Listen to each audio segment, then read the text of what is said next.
Thank you sa Salveo. Ang laking tulong, ang laking lesson na gastos para sa baby ko. And now, super hyper siya.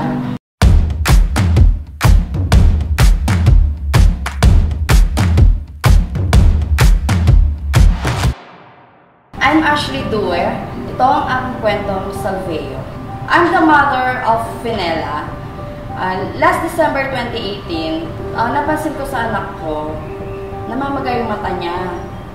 Then, pinabayaan ko, akala ko simpleng sore eyes or ano lang. Then, kinabukasan, napansin ko, pati yung paa niya, namamaga na.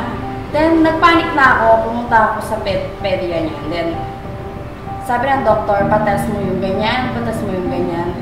Then, suddenly, na-shock ako, yung result ng baby ko, meron siyang albumina positive 3, tsaka kidney. Ang sabi pa nga ng doktor niya, ano kinakain nito?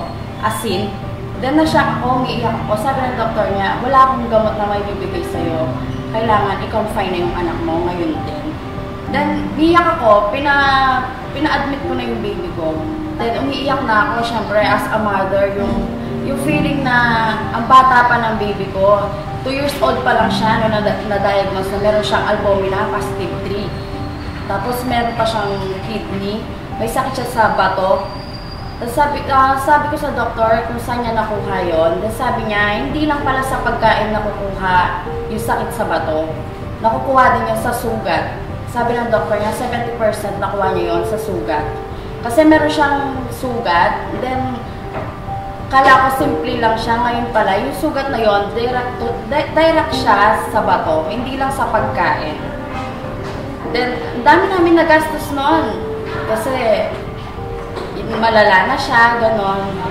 Pero 5 days lang kami sa hospital, ang galing ng doctor niya.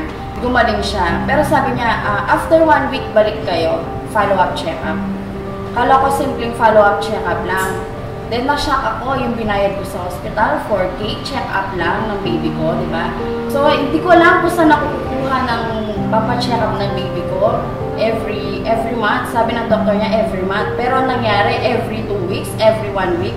Nagpapacheck up kami. Hindi ko alam saan nakukuha ng 4,000, di ba, weekly, sa simpleng trabaho lang ng asawa ko. Then, nagtrabaho ako, then, sabi ng coworker ko, bakit di ko try ang Salveo para malesen yung aking gastos, kumbaga. Kasi, 1 month pa lang ako dito sa work na to. Nagpapaalam ako, mag-absent po ako bukas. Ipapacheck up ko yung anak ko. Then, ma'am, uuwi na po ako kasi yung anak ko, kailangan kong daling sa doktor, ganyan. Sabi sa akin, bakit hindi mo itry yung Salveo? So ako naman, wala naman mawawala sa akin, tatry ko yung Salveo. Pinatake ko sa baby ko, ginawa ko, inahalo ko siya sa Milo, ganyan, para hindi niya masyadong malasahan. So, iniinom naman niya. Then, after 1 month, pagbalik namin sa doktor, sa pag-inom niya ng Salveo, sabi ng doktor niya, wow.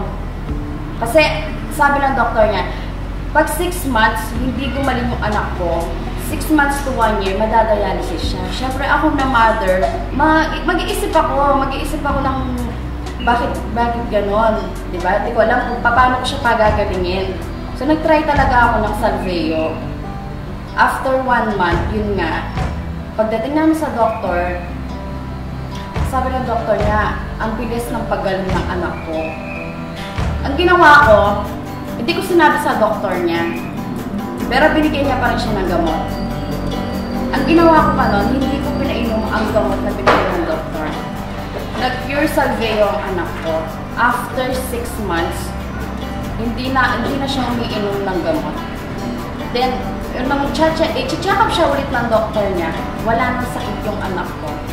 Hanggang ngayon, 3 years old na siya, hindi ko na siya binalik sa doktor niya. Yan. Kaya para sa mga mom na katulad ko, na meron din sakit yung mga anak nila, or kahit hindi pa sa mga anak nila, try nyo lang po. Wala naman mawawala sa atin, malilesen pa yung gastos natin. Try lang natin ang Salveo Barley. Hindi lang naman ito para sa mga bata na may sakit sa bato, mga matatanda na may sakit sa bato, or may albumina. Pwede rin ito sa mga diabetic, hypertension, ganyan. Maraming natutulong ang Salveo. Hindi lang sa isang sakit niyan. Kahit kahit na ano pa yung sakit mo, try mo lang siya, walang mawawala. I suggest talaga, Salveo lang. Promise. At ito ang aking kwentong Salveo.